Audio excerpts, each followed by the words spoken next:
Hey guys, Matty Miller here with Pursuit Property Management and Real Estate, of course. But today we're talking about a little property management and just really quickly looking at a few key factors on the rental market here in Jacksonville. So rental numbers and metrics are somewhat hard to keep. I kind of keep some manually here in my office. Every quarter I'll go through and do some updates. But the last time that we did a quick rental analysis, it was not looking great, but good news is it looking a little better heading into the springtime.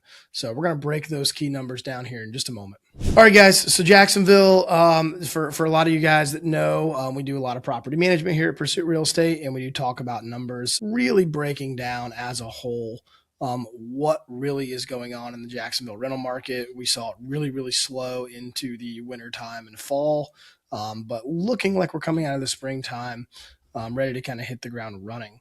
So we want to break a few things off. The last time I did this, and basically what I do is I measure basically a total amount of inventory because that doesn't actually get tracked hardly anywhere. But I do it manually on Zillow. It's not 100% reflective, but it's only single family homes and townhomes.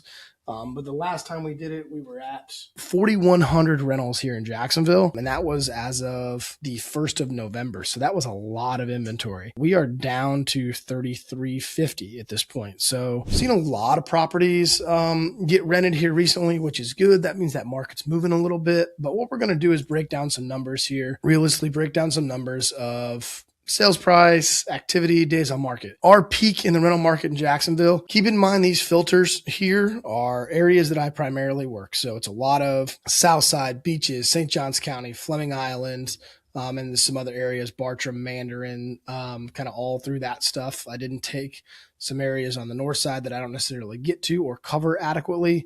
So this is a little bit filtered towards the areas that I primarily work in.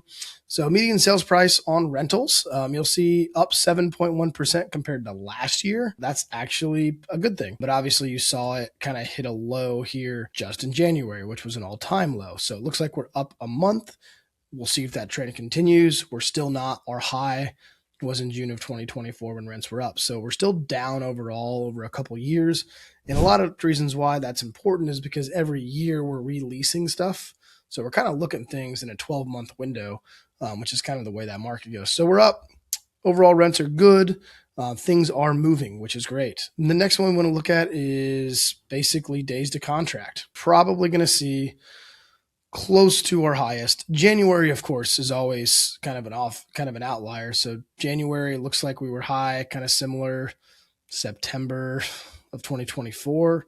But December we were high, January we were high, and then all of a sudden it shot back down. So we're almost 24 days on the market to get a contract on it. That doesn't mean that the tenant's moving in then. So you can still plan on 30 minimum to 65, 70 days of vacancy. Typically, if you get somebody moving in that quickly, that's great. But again, that's kind of happenstance and a little bit of luck at times. So days of contract is good. That means we're getting properties under contract in a little over 3.5 weeks, at least from the month of February. We'll get our March numbers here soon and kind of break those down as we head into it. So that's good. So things are moving quickly, which is great. And again, we're going to kind of see our active inventory, and I'll kind of compare this to where we're at, which is kind of what I thought.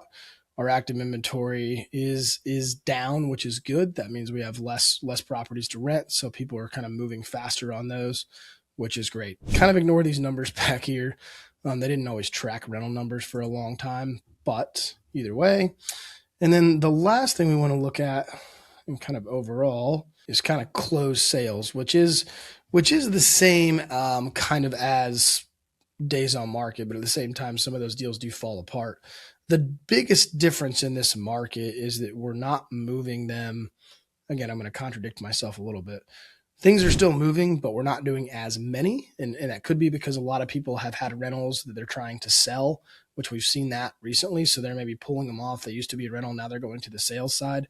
So we're not seeing the volume of rentals, but the price is still staying pretty steady. And those that are rentals that are in decent shape are moving pretty quickly. So we are seeing a little bit of a change in this market. And I know that was a ton of information quickly, but all in all, what you should take from this is the rental market's moving decent. If you have a rental in the area, it's in decent shape and it's in a demanded area, you will rent it for a pretty good amount of money. And ultimately it's going to take you anywhere from 30 to 60 days to get that done. Maybe 3.5 weeks to get a contract. Maybe that person's moving in another 30 days. So you have that 60-day vacancy period. That's kind of what we're seeing out there. All in all, for a lot of people that thought the market was going to completely tank, we don't see that happening. So very optimistic heading into the rest of the springtime to see what that brings. Our current inventory is pretty low here in our office, so that's good.